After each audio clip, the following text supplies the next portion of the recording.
Alright, this Python video is going to cover strings. We're going to quickly recap the very basics of strings and then run through some helpful string functions, and finally we'll work through an example. So let's start with the very basics. Strings are variables that can hold text. Strings are surrounded by double quotes or single quotes.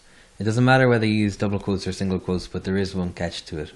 So let's say I wanted to create a string saying what's up. This is a problem because when Python gets to this apostrophe, it thinks that it's the end of the string, and it'll treat the rest of this as code, and it'll give you an error. So the solution to this is either to replace these with double quotes, or else to put a backslash before the apostrophe here. And once you do that, Python knows that this is an apostrophe rather than the end of the string. And I just want to mention one more thing because it's a common mistake to make. Let's say we wanted to print out the word hello. We need to put the quotes around here because it's text that we want to print. If we had the print hello without the quotes, what this would do is it would go look for the variable hello in the code, and if it couldn't find it, you get an error. Right, the next thing we look at is how to refer to individual letters in the string. Now each letter in the string is given a number called its index. So indexing starts from 0, so P is at index 0, Y is at index 1, T is at index 2, and so on. Now if we want to refer to the letter at index 1 here, which is the Y, we can write S, which is the name of our string, and just as we did with lists, you just put the index in square brackets. So our index in this case is 1, and that should give us Y. Now because we don't always know the size of the data that we're dealing with, we don't know how long the string is because it might have been entered in by a user. Python also lets us use negative indexing. This means that the last letter in the string can be referred to by -1, the second last as -2, and so on. Okay, so let's just try this out in the console. So we'll create our string S, which is going to hold the text Python 3. So if we try to print S, that will print out the whole string. If we put in the square brackets after S, let's say we want to print the letter at index 2, so put 2 in square brackets after it, and that will give us the T. And to try negative indexing, let's say we wanted to print the third last letter, which is the O here. So we have -3 in the square brackets here, and that gives us the O. And there's some more advanced stuff that you can do with this indexing, but we'll cover it for your next assignment because you don't need it right now. Right, so before we look at an example, I'll look at some string functions that are useful. There's a lot of string functions, so I can't cover them all, but if you want to look them up, the best place to go is to the string section of the Python documentation site, and that's the URL for it there. So if we just start with a simple hello world string, which we're storing in a variable called S, and just notice that I've put some spaces before and after the hello world. So the first method we look at is strip, and what strip does is it gets rid of all white space. That's spaces, new lines, and tabs from the start and end of the string. So the strip method is specific to strings, so you have to say like the name of the string, so that's our S dot and strip, and then because it's a function we have these empty round brackets after it. So here we're stripping the string of white space, and we're storing the result in S2. So you see S2 is the string without the spaces before and after it. And you'll notice here that the value of S doesn't change when we do this. This is because strings are immutable, meaning that they can't be altered. And what these string functions do is they make a copy of S, and then we're just storing the stripped version of it into S2. Right, the next functions we look at are isLower and lower. IsLower tells you if a string contains all lowercase characters. So we're checking here if S, which is that, contains all lowercase characters, which is false. And lower, on the other hand, converts the string into lowercase. In this case, we're storing the result back into S instead of just making a new one called S2, just for convenience. And so you'll see the value of S after that will be a lowercase version of the S up here.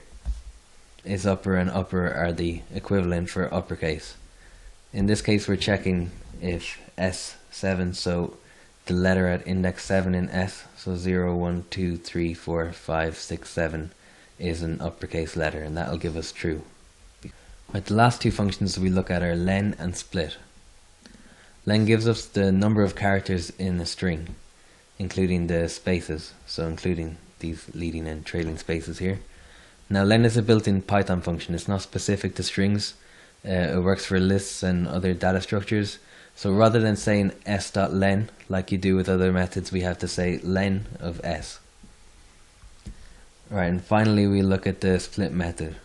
What the split method does is it splits up a string into a list. So this is useful if you want to get a string like as a list of sentences or a list of words, or if the user types in a few things separated by commas and you want to get each item.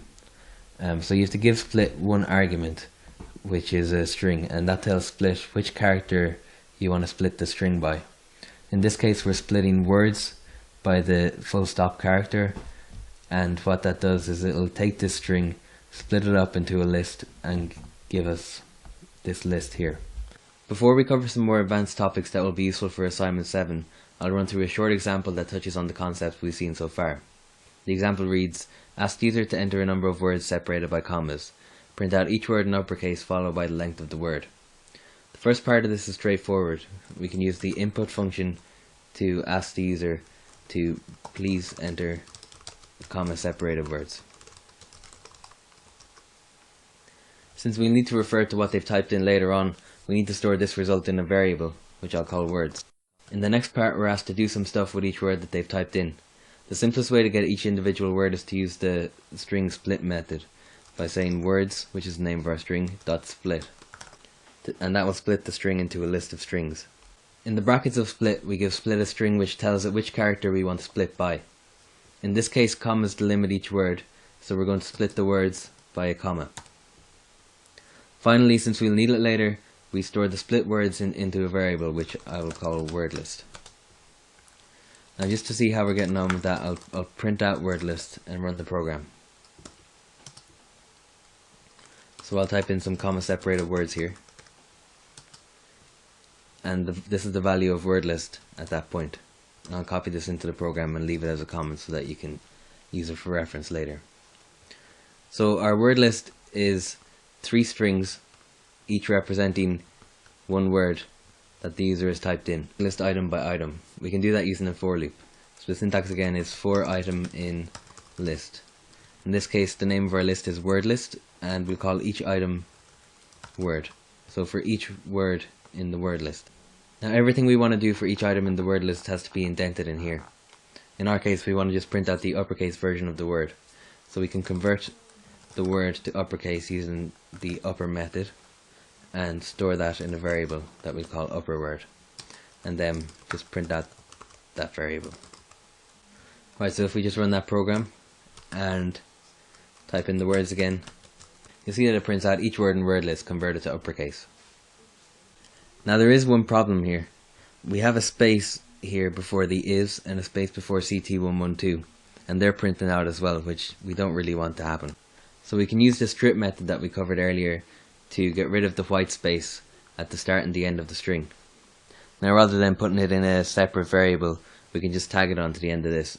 So word.upper, and then after that we're going to strip the white space from the start and end of the string. So if we run it again and put in the words, we now get the words without the white space at the start. The last bit of the example is to print the length of the word as well. So we've printed the uppercase version of the word, and now we're going to print the length of the word as well.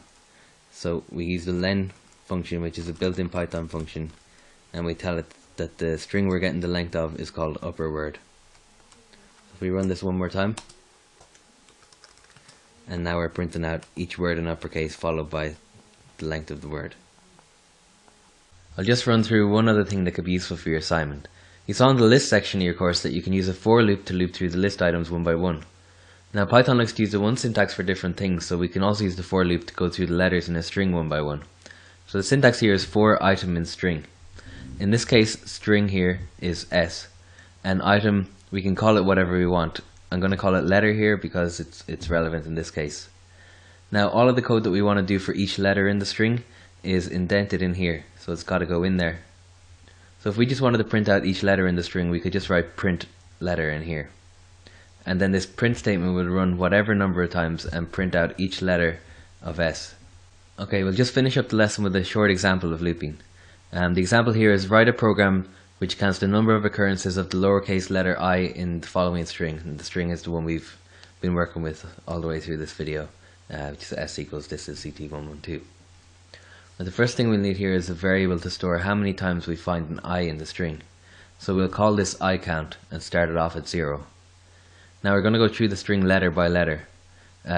For each letter in S, we want to check if that letter is an I. Is the letter an I, and if it is, add 1 to this I count.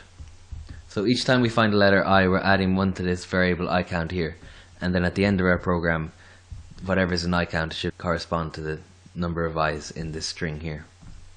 In Python code, this would look something like we start I count off at 0, and then we use our for loop for this part to go through each letter in S. So for a letter in S, and now inside our for loop in here, the first thing we want to do is check if the letter is an I. So if letter is equal to I, then add 1 to I count. And of course at the end of our program we just want to print out the value of I count.